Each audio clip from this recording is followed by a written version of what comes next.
ফেরেশতা জিবরিল আমিন আলাইহিস সালাম ওই সময়তে জানিয়ে দিলেন ইয়া রাসূলুল্লাহ ইয়া হাবিবাল্লাহ হুজুর আল্লাহ পাক জানিয়ে দিবেন আমি একটাবার আল্লাহ পাকের কাছ থেকে ঘুরে আসি ফেরেশতা জিবরিল আমিন আলাইহিস সালাম আবার ফিরে চলে গেলেন রব্বুল আলামিনের কাছে গেলেন ও রব্বুল আলামিন আল্লাহ হাবিব জানিয়ে দিয়েছে হাবিবের জন্য তো বরাত দিয়েছো উম্মতের জন্য কি দেবে একটা বার যদি জানিয়ে দিতি ওই সময়তে রব্বুল আলামিন আল্লাহ পাক জানিয়ে দিলেন হাবিবকে আমার কাছে পাঠিয়ে দাও হাবিবকে আমার কাছে আসতে বলো আমি হাবিবের সঙ্গে এক জায়গাতে বসে কথা বলবো আল্লাহ নবী সাল্লাল্লাহু আলাইহি ওয়াসাল্লাম বুরাকের উপরে উঠে বললেন নবী আমার আপনার সপ্তম আসমান ভেদ করে সিদরাতুল মুনতাহা ভেদ করে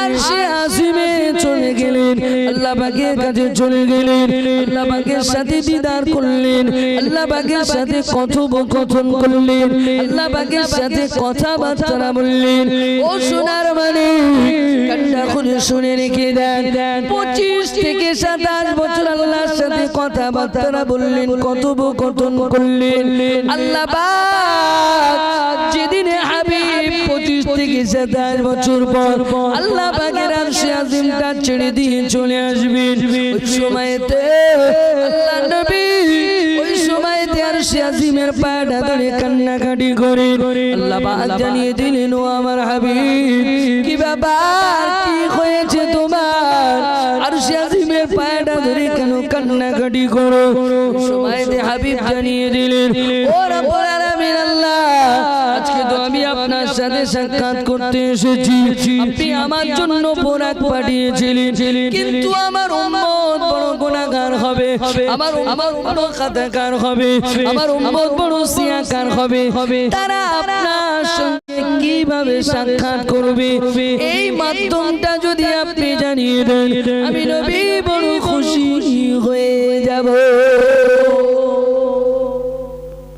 আল্লাহ আমি তো এসেছি কিন্তু আমার গুনাহগার উম্মত কিভাবে আসবে ওদের জন্য কি বোরাক পাঠাবেন আমার জন্য যেমন বোরাক পাঠিয়েছিলেন এই মাধ্যমে যদি একটু বলে আল্লাহ পাক জানিয়ে দিলেন হাবিব তোমাকে আমি 50 ওয়াক্ত নামাজ দিয়েছি নামাজ ওয়াক্ত ছিল প্রথমে 50 হাবিব তোমাকে 50 ওয়াক্ত নামাজ দিয়েছি এই নামাজটা নিয়ে উম্মতকে দেবে উম্মত এই নামাজটা সঠিকভাবে আদায় করবে এই নামাজের বদৌলতে এই নামাজের ভিতরে আমি আল্লাহ আমার দিদার নসিব হবে জোরে বলেন সুবহানাল্লাহ নামাজ যদি বান্দার সঠিক হয় আল্লাহ পাকে দিদার নসিব হবে নামাজ 85 আছে আল্লাহ নবী সাল্লাল্লাহু আলাইহি ওয়াসাল্লাম আরশে আজিমটা ছেড়ে চলে এসেছেন 6 নম্বর আসমানে হযরত মুসা আলাইহি ওয়াসাল্লামের সঙ্গে দেখা হযরত মুসা আলাইহি ওয়াসাল্লাম বলেছিলেন হে নওজোয়ান নবী আমার নবীকে নওজোয়ান নবী বলতেন নবী আমার 40 বছর বয়সে নবুয়ত পেয়েছিলেন নবী আমার 40 বছর বয়সে নবুয়ত পেয়েছিলেন নওজোয়ান নবী তোমার উম্মতের জন্য আল্লাহ বাকি দিয়েছি উম্মতের জন্য আল্লাহ বাকি দিয়েছি নবী আমার খুশির সঙ্গে বলেছিলেন আল্লাহ পাক আমার উম্মতের জন্য 50 ওয়াক্ত নামাজ দিয়েছি আল্লাহ নবী বলেছিলেন হযরত মুসা আলাইহিস সালাম বলেছিলেন হে নওজোয়ান নবী আমার উম্মত তো 2 ওয়াক্ত আদায় করতে পারতো না তোমার উম্মত 50 ওয়াক্ত আদায় করবে এটা তো হতে পারে না হে নওজোয়ান নবী আরেকটা বার ফিরে যাও আল্লাহ পাকের কাছে চলে যাও আরেকটা বার ফিরে যাও আল্লাহ পাকের কাছে চলে যাও কিছুটা কমিয়ে আনো আমার নবী চলে গেলেন আল্লাহ পাকের কাছে চলে গেলেন রব্বি আল্লাহ কিছুটা কমিয়ে দেন উম্মতকে সহজ করে দেন আল্লাহ পাক 5 ওয়াক্ত কমিয়ে দিলেন আবার চলে গেলেন ও সোনার মানি কিতাবের ভিতরে এসেছে নবী আমার 9 বার গিয়েছিলেন 5 ওয়াক্ত করে কমিয়ে 45 ওয়াক্ত কমিয়ে এনেছিলেন 5 ওয়াক্তে দাঁড়িয়ে গিয়েছে হযরত মুসা আলাইহিস সালাম আমার বলেছিলেন নবী আরেকটা বার চলে যাও, আরেকটা বার ফিরে যাও, আবার কিছুটা ঘুমিয়ে আনো। আমার হাবিব জানিয়ে দিলেন, আমার রাসূলুল্লাহ জানিয়ে দিলেন, ও নবী মুসা আলাইহিস সালাম আল্লাহ পাক জানিয়ে দিয়েছেন, আল্লাহ পাক একটা অফার দিয়েছেন, আল্লাহ পাক জানিয়ে দিয়েছেন দ্বিতীয়বার আর আল্লাহর কাছে যাওয়ার মতো কোনো সুযোগ নাই। আল্লাহ বলে দিয়েছেন বান্দা বান্দি যদি এই পাঁচ ওয়াক্ত নামাজ সঠিকভাবে আদায় করি, পাঁচ ওয়াক্ত নামাজ খুশু সহিত আদায় করি, আমি আল্লাহ পাক 50 ওয়াক্ত নামাজের সওয়াব দেব। আর একটু জোরে বলে, তাহলে আর কোন যাওয়ার সুযোগ আছে? কমানোর লাইন আর আছে কি? আল্লাহ বললেন বান্দা যদি 5 ওয়াক্ত নামাজ সঠিকভাবে আদায় করে আল্লাহ 50 ওয়াক্তের সওয়াব দেব। এক দ্বিতীয় নম্বর ওই নামাজের ভিতরে আমার দিদার নসিব হবে। জোরে বলে নবী এসেছে বোরাক চড়ে, সপ্তম আসমানে গিয়েছে, সিদরাতুল মুনতাহা ভেদ করে আরশে আজিমে গিয়েছে, কিন্তু উম্মত বাড়ি থেকে ওযু করে মসজিদে যাবে, ইমামের পিছনে গিয়ে দাঁড়িয়ে ইক্তেদাইতু বিহাদাল ইমাম বলে দাঁড়িয়ে যাবে, আমি আল্লাহ পাক আমার দিদার নসিব হয়ে যাবে। জোরে বলে সুবহানাল্লাহ। এত সুন্দর সুযোগ আর এত সুন্দর অফার। শুধু তাই নয়, আল্লাহ নবী বললেন as-salatu মিফতাহুল জান্নাহ, নামাজ হচ্ছে জান্নাতের চাবি। আল্লাহ বললেন আমি আল্লাহ নামাজের ভিতরে আমার দিদার নসিব হবে, 5 ওয়াক্ত আদায় করলে 50 ওয়াক্তের সওয়াব দেব, ওই নামাজের বদৌলতে আমি আল্লাহর রহমতের দয়ার জান্নাত দেব। জোরে বলে এত বড় বড় অফার। এই অফার ফেলে রেখে মুসলমান লটারির দোকানে লাইন দেয়, 30 টাকায় 30 লাখ রাতারাতি বড় লোক হবে। আপনাদের গ্রামের লোক মনে হয় লটারি কাটে না, অন্য গ্রামের লোক সব কাটে নাকি? 30 টাকায় 30 লাখ রাতারাতি বড় লোক হবার চিন্তা ভাবনা একটা বড় চিন্তা করে না, একটা বড় ভাবে না যে আল্লাহ নামাজের ভিতরে কি সুন্দর বড় বড় অফার রেখেছেন। এই অফার ছেড়ে দিয়ে লটারির দোকানে গিয়ে দুবেলা বসে আছে, সকালবেলা একবার কাটবে, সন্ধ্যাবেলা একবার কাটবে, একটু বড় লোক চিন্তা। এদিকে যে ধ্বংস হয়ে যাচ্ছে ও চিন্তা একবারও করে না। সোনার মনি কান্ডা খুলে শুনে গেলেন তোমার সমাজে লটারির খানে দুটা বেরিয়ে গিয়েছি, হারামের খানে দুটা বেরিয়ে গিয়েছি, প্রতিটা ঘরে লটারি কাটে, প্রতিটা ঘরে বন্ধন লোন দিয়েছে। ও সোনার মনি হারামের খানে দুটা বেরিয়ে গিয়েছি, হারামে দুটা হয়ে গিয়েছি, হারামে দুটা ছেড়ে গিয়েছি। ও সোনার মনি দেখলে দেখা যায় প্রতিটা ঘরে বন্ধন লোন ঢুকে গেছে, প্রতিটা ঘরে লটারি ঢুকে গেছে। ও সোনার মানে আগের যুগের মানুষেরা 5টা 6টা 7টা করে সন্তান মানুষ করেছে, কোনোদিনও লোন নিতে হয়নি। ও সোনার মানে একা খাটনির উপরে নির্ভর করে 5টা 6টা 7টা করে সন্তান মানুষ করেছে। আজকে যুগে দেখা যায় 2টো সন্তান মানুষ করতে গিয়ে লোন নিতে হয়। আগের যুগের মানুষেরা 5টা 6টা 7টা 10টা 11টা করে সন্তান ছিল আগেকার লোকে, 4টে মেয়ে 5টা ছেলে, 5টা ছেলে 5টা মেয়ে, এরকম ছিল সব। 10টা 11টা করে সন্তান, একা খেটে মানুষ কোনো লোন নিতে হয়নি। আর এখন 2টো ছেলে মানুষ করবে, লোন না হলে হবে, হারাম না ঢোকালে হবে না। সোনার মানিক আপনি কষ্ট করে ইনকাম করেন, হালাল উপার্জন করেন, ওই হালালের ভিতরে যদি 1 ফোঁটা হারাম ঢুকে যায় পুরো হালালটাকে শেষ করে দেয়। 1 ফোঁটা যদি হারাম ঢুকে যায় পুরো হালালটাকে শেষ করে দেয়। আপনার দেহ, আপনার শরীর, এই যে শরীরটা আছে, আপনি হারাম খাবেন, 1 টাকা হারাম খাবেন, পুরো শরীরের রক্তটা বরবাদ হয়ে যাবে। কিন্তু একটা বড় ভেবেছি আমরা, চিন্তা করেছি কোনোদিনও? চিন্তা করি না। সোনার মানি কান্ডা খুলে শুনে রেখে দেন, বর্তমান সমাজে দেখা যায়, বর্তমান সমাজে শরিয়ত থেকে মানার মানুষ খুব কমই আছে। শরিয়তের আইন কানুনকে আমরা মানি না, শরিয়তের আইন কানুনকে ছুঁড়ে ফেলে দিয়েছি। ও সোনার মানি একটা বার ভেবে দেখেন, শরিয়তের আইন কানুন গুলোকে ছুঁড়ে ফেলে দিয়েছি। শরিয়তের আইন কানুনকে ছুঁড়ে ফেলে দিয়ে শরিয়তের বরখলাফ আইন গুলোকে নিয়ে আপনার শরিয়তের ভিতরে দাখিল করেছি। শরিয়ত আমাকে যেটা রাইট দেয়নি, শরিয়ত আমাকে যেটা জায়েজ করেনি, ওটাকে আমি শরিয়তের ভিতরে দাখিল করেছি, ওটা শরিয়ত হিসেবে পালন করছি। সমাজে হারাম চেয়ে গেছি, শরিয়তে হারামটা নাজায়েজ হারাম করেছি, ওটাকে আমি শরিয়তের ভিতরে নিয়ে এসেছি, নাজায়েজটাকে শরিয়তের ভিতরে নিয়ে এসেছি। ও সোনার মানি কান্ডা খুলে শুনে রেখে দেন, আল্লাহ বললেন বান্দা নামাজ পড়ো, আমার ভিতরে নামাজ নাই। আল্লাহ বললেন বান্দা রোজা রাখো, আমার ভিতরে রোজা নাই। আল্লাহ বললেন বান্দা যাকাত দাও, আমার ভিতরে যাকাত নাই। ও সোনার মানি আল্লাহ বললেন বান্দা দান খায়রাত করো, আমার ভিতরে দান খায়রাত নাই। ও সোনার মানি আল্লাহ যেটা মানা করলেন ওটাকে আমরা মানি না, আল্লাহ যেটা করতে বললেন ওটা আমরা করি না। তাহলে আল্লাহ থেকে বেশি বুদ্ধি আমাদের। আল্লাহ বলছেন বান্দা নামাজ পড়ো, আমি পড়ি না। আল্লাহ বলছেন বান্দা রোজা করো, আমি করি না। তাহলে বুদ্ধি তো আল্লাহ থেকে বেশি। নাউজুবিল্লাহ, বুদ্ধি নিশ্চয়ই আল্লাহ থেকে বেশি। যদি আল্লাহ থেকে কম হতো তাহলে নিশ্চয়ই নামাজ পড়তাম। আল্লাহ যেটা বলেছে সেটাই করি।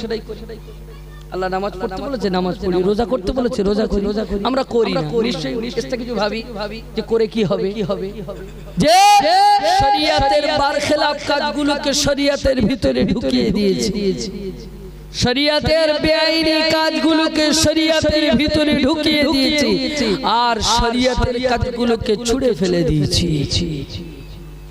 সোনার মানি কান্ডা খুলে শুনে রেখে দেন, আজকে সমাজে দেখা যায়, আজকে সমাজে দেখা যায় শরিয়তের জন্মদিন পালন করা খারাপ, শরিয়তের জন্মদিবস পালন করা খারাপ। ও সোনার মানি প্রতিটা ঘরে জন্মদিবস ধুমধাম করে পালন করছি। আজ থেকে আপনার 5 থেকে 6 বছর আগে দেখলে দেখা যায় ওর জন্মের তারিখটা ওর খেয়াল ছিল না, আর এখন এমন হয়েছে প্রতিটা ঘরে ধুমধাম করে জন্মদিবস পালন হয়। এটা শরিয়তের বরখলাফ কাজ, শরিয়তের ভিতরে দাখিল করে দিয়েছে। শরিয়তের নাজায়েজ কাজ শরিয়তের ভিতরে, আর এটা এমন ভাবে করছে যেন সওয়াবের কাজ। একেবারে গ্রামের পাড়া প্রতিবেশী দাওয়াত করে 20-30-40 টাকা খরচা করে দিচ্ছে। কি অনুষ্ঠান? জন্মদিনে। ওটা হারাম, কঠোর হারাম ওটা, আর ওটাকেই আমরা শরিয়ত বানিয়ে ফেলেছি। মসজিদের মুসল্লিকে দাওয়াত করেছে, মুসল্লি জোহরের নামাজ পড়ে জিকির করতে করতে খেতে যাচ্ছে, বলে কোথায় যাচ্ছে? বলে অমুকের জন্মদিন। জোহরের নামাজ পড়ে মুসল্লি খেতে যাচ্ছে, মুসল্লি জিজ্ঞেস করে কোথায় যাচ্ছে? বলে অমুকের জন্ম। জোহরের নামাজ পড়ে হারাম খেতে যাচ্ছে। হায় রে মশাই, তাকওয়া পরহেজগারিতা অবলম্বন করতে হবে, একটু বেঁচে চলতে হবে। সব জায়গায় খেতে গেলে, সব জায়গায় পড়তে গেলে, সব জায়গায় চলতে গেলে তো হবে না। আল্লাহ পৃথিবীতে পাঠিয়েছেন, আল্লাহর ওলি যারা ছিলেন, মাহবুব যারা ছিলেন, তারা যখন কদম ফেলতেন না, একটা কদম ফেলেছেন আর একটা কদম ফেলার আগে একটু ভাবতেন, একটু চিন্তা করতেন যে এই কদমটা ফেললে আমার কি হবে, এই কদমটা ফেলার কারণে আমার কতটা উপকার হবে, কতটা ক্ষতি হবে। তারা প্রতিটা কদম ভেবে চিনতে ফেলেছে। কেউ আমাকে বললো, আমি সওয়াল করে খেতে চলে গেলাম। একবার ভাবলাম না সে কেন মসজিদে মিষ্টি দেওয়া হয়, মসজিদে বাতাসা দেওয়া হয়, এই মিষ্টি বাতাসা নেওয়ার জন্য লড়াই হয় না, মারপিট হয় না। একবার চিন্তা করেছো বাতাসাটা কেন দিয়েছে? ও তো বালার রাস্তায় সাদকা দিয়েছে। সাদকা তো সবার খাওয়া যায় না। ওর বালির বালাটা ওপার করে দিয়েছে, আপনি সেটা খেয়ে নিন। ওটা তো আপনার জন্য নয়, ওটা গরিবের হক, এতিমের হক, বাচ্চাদের হক, আর আপনি সেটা নেওয়ার জন্য মারপিট করছেন। সেজন্য আল্লাহর ওলিরা কদম যেমন ফেলেছেন, একটা ফেলেছেন, অপরটা ফেলার আগে একটাবার চিন্তা করেছেন, একটাবার ভেবেছেন যে এতে আমার কতটা উপকার আছে। তারা প্রতিটা কদম ভেবে চিনতে ফেলেছেন। সোনার মানিক কান্ডা খুলে শুনে রেখে ও শোনাচ্ছেন মুরব্বি আব্বা জানেন আমার, শরীয়তের আইন কানুনটাকে মেনে নেন, শরীয়তের নিয়মটা মেনে চলেন, শরীয়তকে মেনে চলেন, হারাম হালালটা বেঁচে চলেন, জায়েজ নাজায়েজটা বেঁচে চলেন। ও সোনার মানিক, এই শিক্ষাটা আমাকে অর্জন করতে হবে, কোনটা জায়েজ কোনটা না জায়েজ, কোনটা খারাপ কোনটা হালাল। ও সোনার মানিক, এটাকে আমাদেরকে জানতে হবে, বুঝতে হবে। বর্তমানে সোশ্যাল মিডিয়া যুগ, সবার হাতে বড় বড় বড় বড় ফোন রয়েছে। আমরা তো হারাম হালাল জানার বিষয়, জায়েজ না জায়েজ জানার বিষয়ে আমাদের তো কোনো চিন্তা নাই। জায়েজ না জায়েজ যে জানবো, হারাম হালাল যে জানবো, এ তো আমাদের কোনো সমস্যা নেই। হাতে বড় বড় সোশ্যাল মিডিয়া ফোন রয়েছে। যদিও বা ফোনে যারা দেখেন একটু ভেবে চিন্তে দেখতে হবে, তার কারণ ফোনটা তো শুধু হানাফি মাযহাবে। আমরা হলাম হানাফি মাযহাব, আমাদের মাযহাবটা হলো হানাফি, ইমামে আবু হানিফার অনুসারী। অর্থাৎ ফোন তো ইমামে আবু হানিফার অনুসারী নয়, ফোন সবার জন্য। সেজন্য এর মধ্যে বিভিন্ন ইমামের মত আছে, বিভিন্ন ইমামের মাসলা আছে। এই ফোন দেখে কত মানুষ গুমরাহিতে গিয়েছে, কারণ অন্য ইমামে আবু হানিফার মাসলা অনুযায়ী হয়তো এমনও মাসলা আছে ইমামে আবু হানিফার মাসলা অনুযায়ী সেটা কঠিন, অন্য ইমামের কাছে সেটা সহজ। এ ফোনে দেখেছে, ফোনে দেখার পরে দেখছে আমরা কঠিন করি, ওরা সহজ করে, তবে ওইটাই করব। এইরকম ভাবে চিন্তা করতে করতে নিজেকে গোমরাহির দিকে নিয়ে চলে গেছে। সোশ্যাল মিডিয়ায় দেখেছে, সেও এক হুজুর, সোশ্যাল মিডিয়া যে বলছে সেও এক হুজুর, তারও মুখে দাঁড়িয়ে আছে, মাথায় টুপি আছে, গায়ে লম্বা জামা আছে, কিন্তু তার মাযহাব আলাদা। সেজন্য সোশ্যাল মিডিয়াতে দেখবেন, দেখেন, যাচাই করবেন, আলেম ওলামাদের কাছ থেকে একটু যাচাই, হুজুর এটা দেখেছিলাম, এটা কি সঠিক? তাহলে তারপরে তার উপরে একটু আমল করুন, তারপরে সেটা তার উপরে সিদ্ধান্ত নেন যে হ্যাঁ এটা আমার জন্য, হ্যাঁ এটা আমার জন্য সঠিক। আলেম উলামারা দেশে আছে, গ্রামে আছে, আমাদের মসজিদে আছে। আল উলামা ওয়ারাসাতুল আম্বিয়া, উলামারা হলো নবীদের ওয়ারিস। আল্লাহ নবী সাল্লাল্লাহু আলাইহি ওয়াসাল্লাম সাহাবাদেরকে বলছেন, আয় আমার সাহাবায়ে কেরামেরা, সাল্লু কামা রাআইতুমুনি উসাল্লি, তোমরা নামাজ পড়ো আমাকে যেমন নামাজ পড়তে দেখো। আজকে তো রাসূলুল্লাহ নেই, তাহলে আমরা কাকে দেখব? সাহাবাদেরকে বলেছিলেন সাল্লু কামা রাআইতুমুনি উসাল্লি, তোমরা নামাজ পড়ো অমনি যেমন আমাকে নামাজ পড়তে দেখো। আজকে তো রাসূলুল্লাহ নেই। আল উলামা ওয়ারাসাতুল আম্বিয়া, উলামারা হলো নবীদের ওয়ারিস। উলামাদেরকে দেখতে হবে, আলেমদেরকে ফলো করতে হবে, জাননেওয়ালা ব্যক্তিদেরকে ফলো করতে হবে। ও সোনার মানিক, কান্ডা খুলে শুনে রেখে নেন, শরীয়তকে মেনে নেন, আলেমদেরকে ফলো করে একটা বার চলেন। নিজের জীবনের ভিতরে 5 ওয়াক্ত নামাজ নিয়ে আসুন, নিজের জীবনের ভিতরে বছরে একটি বার রোজা আসুন। আল্লাহ পাক 11টি মাস আপনাকে খাওয়ার জন্য দিয়েছেন, একটি মাস আপনাকে রোজা রাখতে বলেছেন। ও বান্দা, এরপরেও রমজান মাস আসলে দেখা যায় বান্দার যত অজুহাত রমজান মাসে শুরু হয়, যত অজুহাত বান্দার রমজান মাসে শুরু হয়ে যায়। বড় বান্দা চিন্তা করে না, বছরে একটি বছর পর আল্লাহ আমার উপরে রোজা ফরজ করেছেন, যত কষ্ট হোক না কেন আমি রোজাটাকে আদায় করি। আল্লাহ তো বলেনি বলেন 1 মাস শুকিয়ে থাকো, দিনের একটা টাইম নির্ধারিত করে দিয়েছেন, অমুক টাইম থেকে অমুক টাইম, এরপরে পেট ফুরন খাওয়া, যত ইচ্ছা তুমি খাও, কোনো অসুবিধা নেই। আল্লাহ তো বলেনি পুরো 1 মাস শুকিয়ে। সোনার মনি কান্ডা খুলে শুনে রেখে দেন, আমাকে আপনাকে যাকাত দিতে হবে। ও সোনার মনি, আজকে সমাজে দেখা যায় মানুষ যাকাত দেয় না, যাকাত দেয় না। আপনার টাকার ময়লা হলো যাকাত, টাকার ময়লা হলো যাকাত। আপনি যে অর্থটা ইনকাম করছেন এর মধ্য থেকে একটা ভাগ গরিবের হক রেখেছেন, এতিমের হক রেখেছেন, গরিবের হক রেখেছেন। ওই গরিবের হকটা গরিবকে বুঝিয়ে দাও, এতিমের হকটা এতিমকে বুঝিয়ে দাও। আল্লাহ তোমাকে দুটো অর্থ দিয়েছে, এই অর্থ থেকে গরিবের হকটা বুঝিয়ে দাও। ও সোনার মানিক, আজকে সমাজে যাকাত উঠে গেছে। ও সোনার মানিক, কান্ডা খুলে শুনে রেখে দেন, রমজান মাসে দেখা যায় এলাকার কিছু মানুষ যাকাত দেয়, কিছু ভিখারি তার ঘরের সামনে গিয়ে লাইন দেয়। কিছু মানুষ যাকাত দেয়, মার কামারা কিছু লোক আছে আপনার শেতপুর গ্রামে, শেতপুর কলুপাড়ায় 2-3 জন দেয়, ওই ধরেন ধাপ দাঁড়ায় 2-4 জন দেয়, বিড়ায় 2-4 জন দেয়, এরকম সব মার কামারা আছে। তাদের বাড়ি থেকে লাইন দিতে হয়, এভাবে যাকাত আদায় হবে। কেন? যাকাতটা হলো গরিবের হক, আর এই গরিবের হকটা গরিবের ঘরে পৌঁছে দিয়ে আসতে হবে। গরিব তোমার দ্বারে এসে লাইন দেবে, তারপরে তুমি যাকাত আদায় করবে, তুমি সব পাবে। এটা হয়। আবার কি আজকে এসেছে, আজকে হবে না, 27,000 পরে এসো, ও যেন ওর বাপের ঘর থেকে টাকা দেবে। ওটা তো গরিবের টাকা, ওটা আমার আপনার টাকা নয়। অতএব যার টাকা তাকে সম্মানের সহিত তার ঘরে পৌঁছে দিতে হবে, এটাই বলে যাকাত। আজকে দিনে দেখা যায় দোকানে গিয়ে বলে যাকাতের লুঙ্গি দাও, যাকাতের শাড়ি দাও। আরে আমার জন্য যেটা পছন্দ করব সেটাই গরিবের জন্য। 100 মানুষকে দিতে হবে না, 10 জনকে দেন। 100কে দেওয়ার দরকার নেই, 10 জনকে দেন, তবে নিজের পছন্দের যেটা পড়েন সেটাই দেন। তাহলে হয়তো অ্যামাউন্ট কমে যাবে, মানে জিনিস কমে যাবে, তবে 10 জন যেন পড়তে পারে।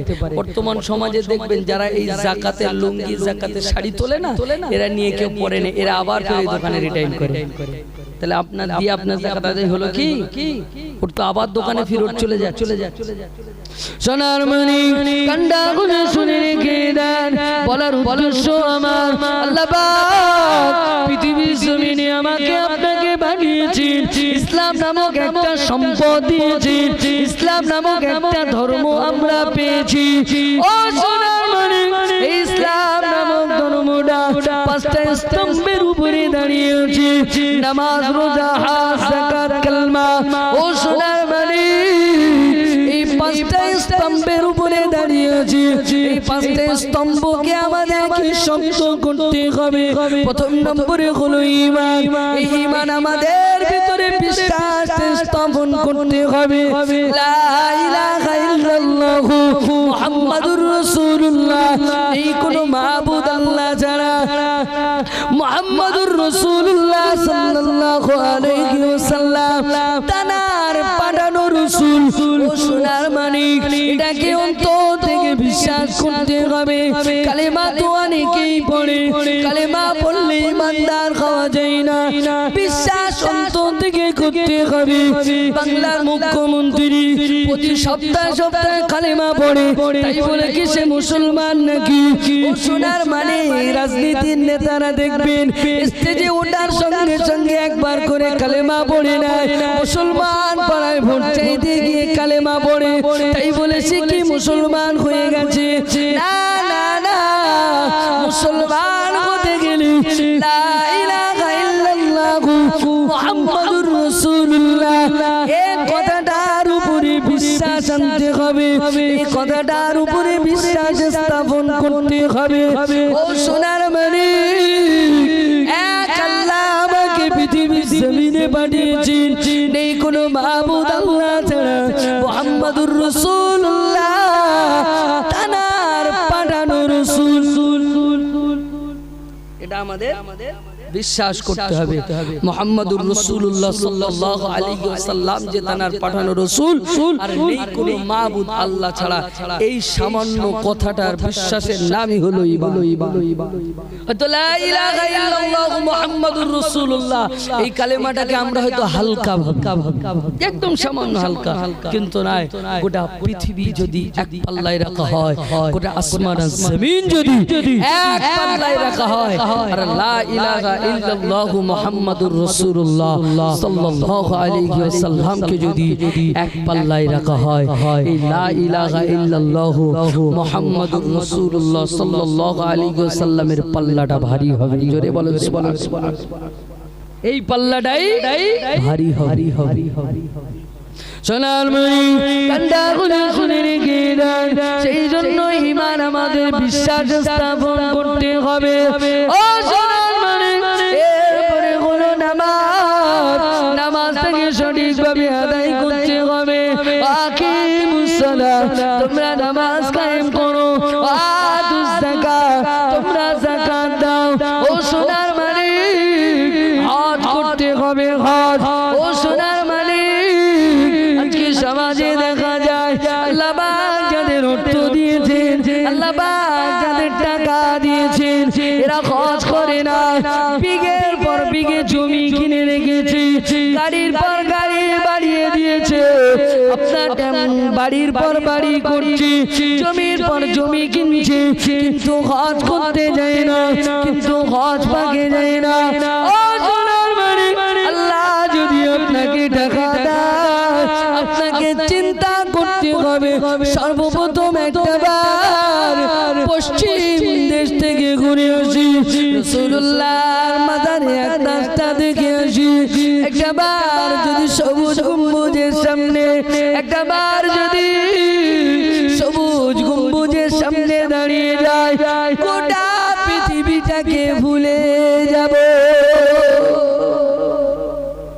একটাবার যদি সবুজ গম্বুজের সামনে দাঁড়িয়ে যাই, গোটা পৃথিবীটা ভুলে যাব। একটা গজলের মধ্যে বলেছে, হারা গুম্বদে जो देखोगे ज़माना भूल जाओगे, अगर तबाक जाओगे तो आना भूल जाओगे। हरा गुम्बदे जो देखोगे ज़माना भूल जाओगे, अगर तबाक जाओगे तो आना भूल जाओगे। সবুজ গম্বুজটা যখনই দেখবে না, গোটা পৃথিবীটা ভুলে যাবে। শুধু এটা মুখের কথা নয়, যারা গিয়েছেন তাদের কাছে একবার জিজ্ঞাসা করবেন। আমি গত বছরে ওমরায় গিয়েছিলাম, সবুজ গম্বুজের সামনে যখন দাঁড়িয়েছি, সত্যি রাসূলুল্লাহর মাজারে আপনাদের সামনে দাঁড়ালে জাহানে জুড়িয়ে যায়।